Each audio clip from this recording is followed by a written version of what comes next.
Enseñanza de amor, capítulo 6, de Bárbara Cartland. El conde avanzó por el pasillo y decidió tomar el candelero que había allí y llevárselo consigo para subir la escalera. Al llegar al vestíbulo, con sorpresa vio que había alguien en la puerta principal. Le tomó 1 o 2 segundos darse cuenta de que una mujer intentaba alcanzar el cerrojo en lo alto de la puerta. Apenas alcanzaba a rozar el cerrojo con los dedos, incluso poniéndose de puntas. El conde la vio por la espalda y comprendió quién era. Cuando llegó junto a ella, no lo había escuchado aproximarse, lo que provocó que lanzara un grito y se hiciera a un lado. ¿Por qué desea abrir la puerta?, preguntó el conde. Ella no respondió, solo se alejó más volteando la cabeza, como si no deseara que le viera el rostro. ¿A dónde piensa irse, Cristina?, preguntó el conde. Lejos, respondió ella, balbuceando. ¿A dónde?, insistió él. Se hizo el silencio hasta que él agregó. Creo que si va a huir, debería decirme a dónde se dirige. Al convento, respondió Cristina. El conde se asombró. ¿Al convento?, inquirió.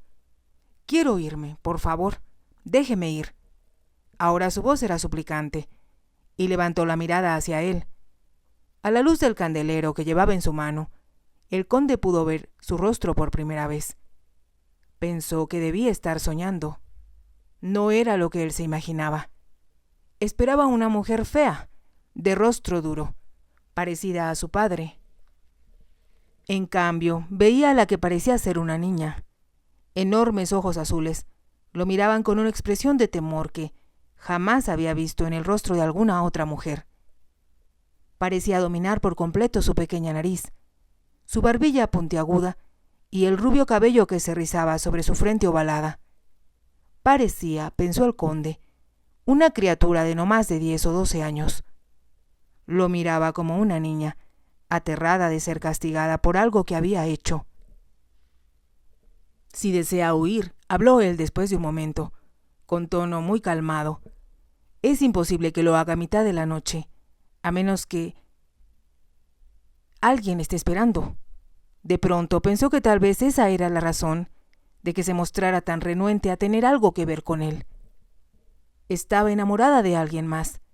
No es eso, dijo Cristina. Es solo que tengo que regresar al convento. Quiero ser monja. Las palabras parecían ser arrancadas a fuerza de sus labios, de forma perfecta. El conde la miró asombrado. «Monja», exclamó. «Pero eso es imposible». «Tal vez me permitan solo vivir ahí», respondió ella. Sus palabras eran casi inaudibles. «Creo», señaló el conde con voz muy suave, «que deberíamos hablar de esto, y no vamos a quedarnos aquí, de pie en el vestíbulo, para hacerlo. Vayamos a mi estudio, y podrá contarme por qué desea huir. Le prometo que escucharé todo lo que tenga que decirme». «Pensé, ya que todo estaba en silencio», murmuró Cristina, casi entre dientes, «que estaba usted dormido». «Admito que así fue durante un rato», agregó el conde, «pero fue en una silla y no en mi cama. Vamos a mi estudio». Ofreció su mano para ayudarla. Ella se encogió en una forma que puso muy en claro para él que le tenía miedo. El conde empezó a caminar, con la esperanza de que ella lo siguiera.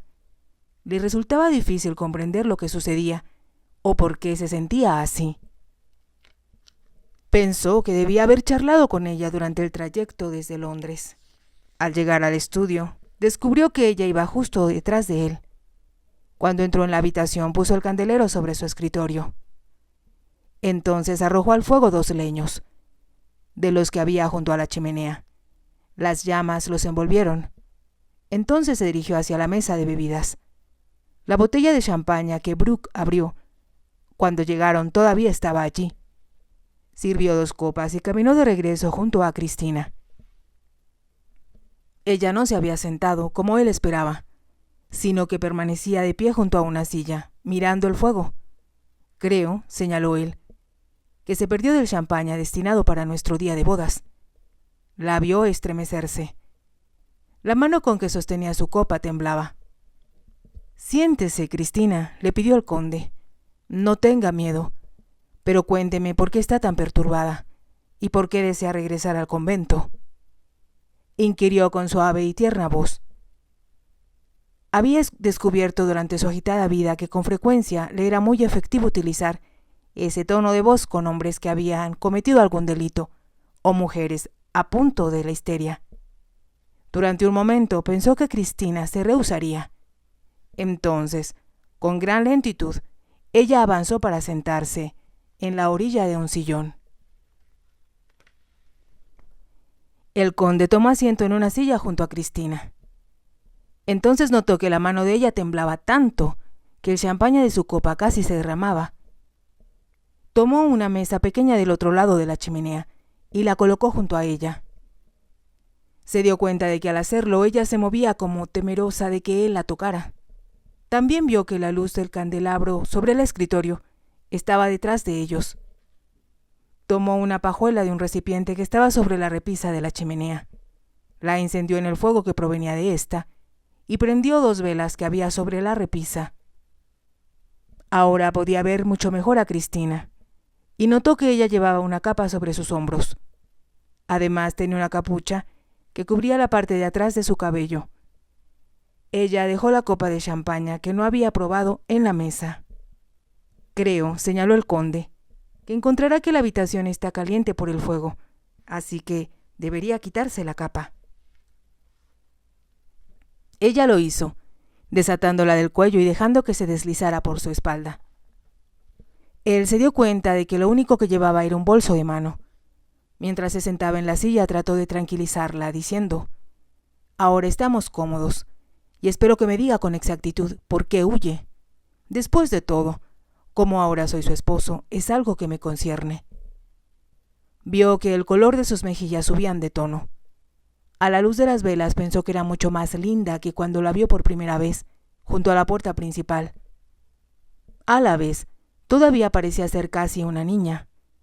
Ella no habló y después de un momento él comentó: «Al parecer, se iba usted sin nada de equipaje, ni transporte que la estuviera esperando afuera. ¿Cómo intentaba llegar al convento?». Ella no contestó, y él imaginó que no recibiría respuesta. Entonces, al fin, con frágil voz, asustada y titubeante, murmuró: «El convento está en Florencia». «¿En Florencia?», exclamó el conde. «¿Cómo podría haber llegado hasta allá, a menos que alguien fuera por usted?».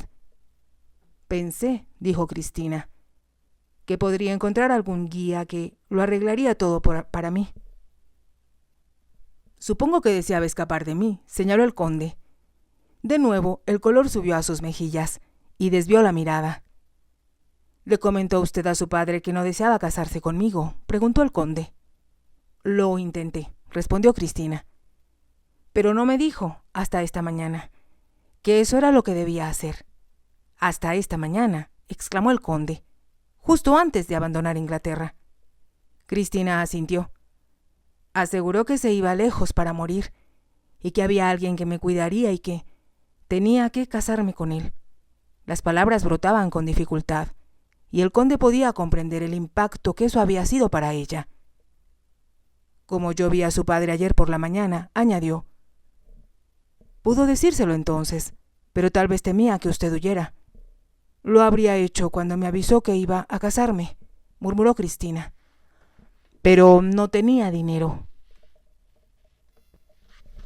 El conde levantó una ceja. «¿No tenía dinero?», preguntó. «Solo un poco de dinero italiano.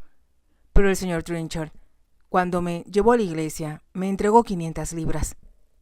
El conde pensó que era una pequeña suma, considerando lo que él había recibido, pero supuso que Trenchard lo había considerado como dinero para gastos menores de la herencia. Así que con ese dinero pensó que podría llegar hasta Florencia, agregó. «¿Pero por qué desea ir allí?». Ella lo miró con expresión de ligera sorpresa. «Es ahí donde he estado los últimos 7 años». «¿7 años?», exclamó el conde. «Entonces, el convento del que habla es realmente una escuela». Sabía que había varios conventos en Europa, que los aristócratas con hijas utilizaban como internados para señoritas. Era donde ellas pasaban su último año antes de convertirse en debutantes. Allí se suponía que les brindaban una educación cosmopolita, además del conocimiento de varios idiomas que podrían serles de utilidad en el futuro. Ahora comprendo, inquirió en voz alta, cómo ha vivido en ese convento internado en Florencia. Lo considera en cierta forma como su hogar. Cristina no dijo nada, pero él pensó que estaba de acuerdo. Sin duda, prosiguió él, solo veía a su padre durante vacaciones. Cristina negó con la cabeza. Él estaba muy ocupado en América. Así que después de la muerte de mamá, me enviaron al convento y solo lo vi hasta que regresé a Londres, hace 2 días. El conde pensó que era un extraño comportamiento el del señor Randon, pero no lo mencionó. Como si adivinara lo que pensaba, Cristina dijo: Papá se sintió tan desdichado después de que mamá murió, que solo trabajaba y trabajaba, y dijo que no tenía tiempo para mí, pero que debía recibir una buena educación. Y eso, por supuesto, lo recibió en Florencia, señaló el conde. Eso espero, respondió Cristina. Era yo la única alumna, que parecía no tener familia que la quisiera.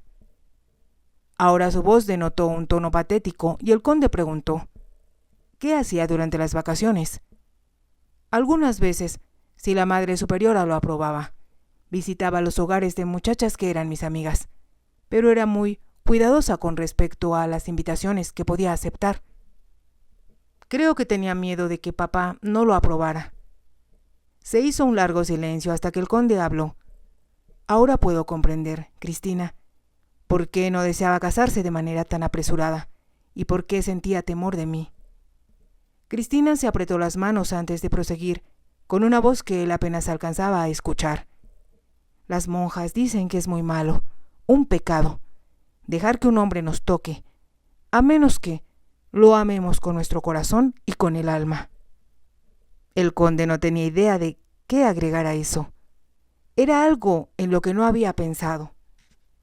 Se dio cuenta de que debía ser una experiencia aterradora para una inocente joven, estar casada de pronto con un hombre al que nunca había visto. Supongo, habló después de una larga pausa, que comprende por qué nos casamos de esta forma tan extraña. Papá aseguró, comentó Cristina, que como iba a morir y no podía cuidarme, había encontrado a alguien en quien confiaba, y cuyo padre había sido su amigo.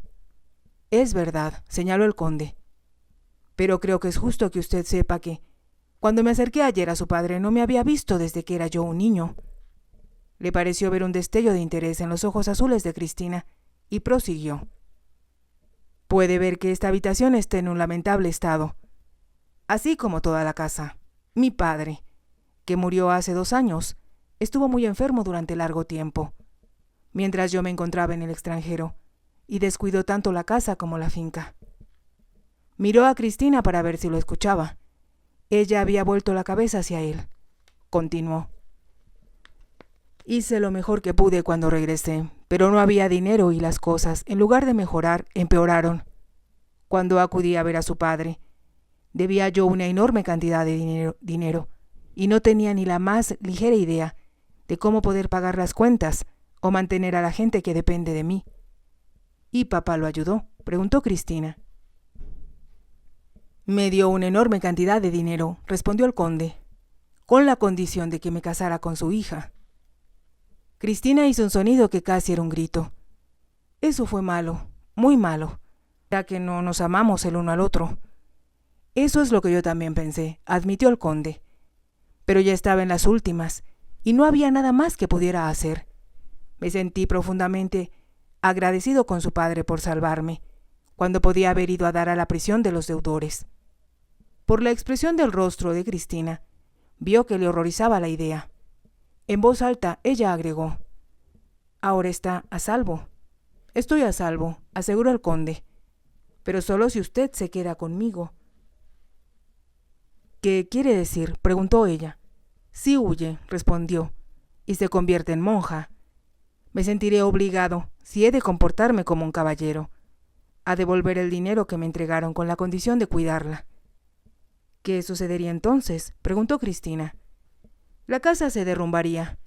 Los granjeros y demás trabajadores de la finca morirían de hambre y yo, sin duda, sería encarcelado.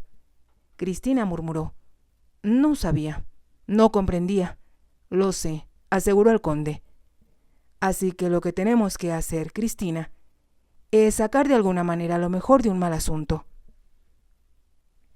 ¿Qué quiere decir?, indicó ella titubeante. Que yo debo quedarme aquí con usted y no regresar al convento. Tal vez pueda parecerle muy desagradable por el momento, señaló el conde. Pero para mí no hay alternativa. Con toda franqueza, creo que es demasiado joven para decidir si desea ser monja.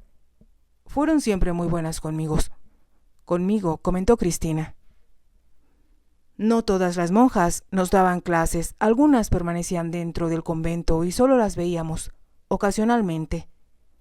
¿Y realmente desea renunciar a esta vida para hacer eso?, preguntó el conde. Es muy joven y bonita, y el mundo puede ser un lugar muy emocionante, si uno tiene suficiente dinero para disfrutarlo. Vio que ella lo miraba con ojos sorprendidos y continuó. Debe darse cuenta de que su padre le ha dejado una enorme fortuna.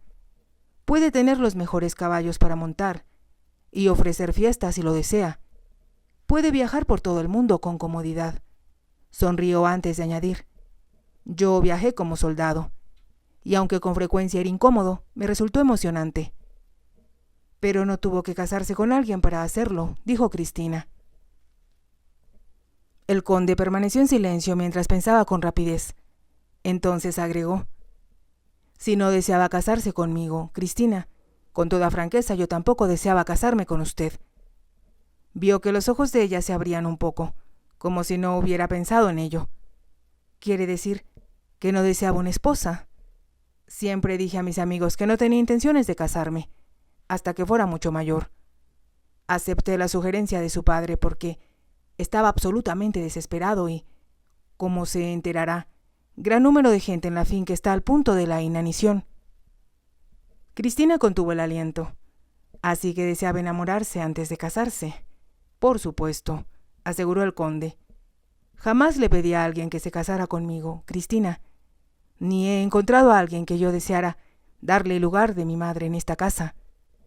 No había sido su intención decir esas palabras, pero de alguna manera acudieron a sus labios. Lo lamento. Nunca pensé que sintiera eso, espetó Cristina. Y yo lo lamento por usted, aseguró el conde. Tomó un sorbo de su champaña antes de proseguir.